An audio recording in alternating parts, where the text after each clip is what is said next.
বিশ্বের এমন একটি দেশ আছে যেখানে নাগরিকরা বিনামূল্যে ইন্টারনেট পরিষেবা পান। ভাবতেই অবাক লাগছে নিশ্চয়ই, যেখানে সব দেশের ইন্টারনেট ব্যবহার করতে মাসে টাকা খরচ করতে হয়। একবিংশ শতাব্দীতে এসে একটি দেশের সব বাসাবাড়ি, ক্যাফে, রেস্তোরাঁ, পেট্রোল পাম্প, স্কুল, বিশ্ববিদ্যালয় সব জায়গায় ফ্রি ইন্টারনেট সেবা ব্যবহার করা হয়। শুধু তাই নয়, এদেশের পাবলিক ট্রান্সপোর্টও একদম ফ্রি। আমাদের মাসে বেশ বড় একটি বাজেট রাখতে হয় ট্রান্সপোর্ট, ইন্টারনেট বিলের জন্য। তবে তা যদি হয় একেবারে বিনামূল্যে, পুরো মাস এই খাতে আপনাকে 1 টাকাও খরচ করতে হবে না, তাহলে তো ভালোই হয়। সেখানকার বাসিন্দাদের বিনামূল্যে ইন্টারনেট দেয় সে দেশের সরকার। শুধু তাই নয়, সবকিছুই সেখানে ডিজিটাল, সবকিছুই হয় ইন্টারনেটে।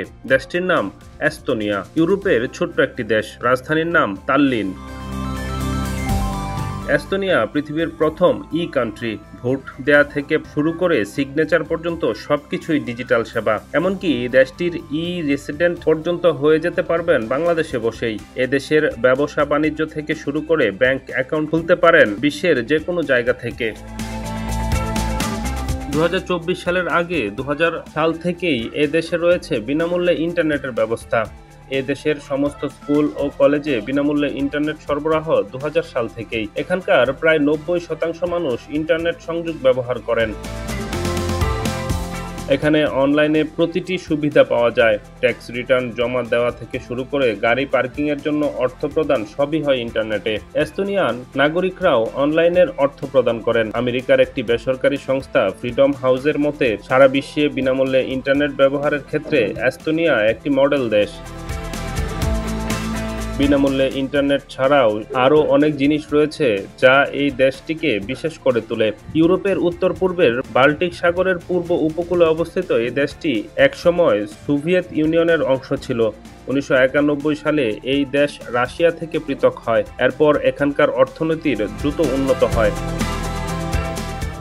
এস্তোনিয়ায় শুধু ইন্টারনেটই বিনামূল্যে নয়, এখানের মানুষ পাবলিক ট্রান্সপোর্টও পান বিনামূল্যে। 2013 সালে দেশটির রাজধানী তালিনের তৎকালীন মেয়র এডগার সাভিসার প্রথমেই বিনামূল্যের পাবলিক ট্রান্সপোর্টের পরিষেবা চালু করেন। এর পেছনে তার যুক্তি ছিল যে রাশিয়ার অংশ থাকাকালীন যেহেতু নিজেদের মধ্যে অনেক বিবাদ তৈরি হয়েছিল, তাই দেশের জনগণকে যত সম্ভব মেলামেশার সুযোগ করে দেয়া উচিত ছিল বলে মনে করেছিলেন তিনি।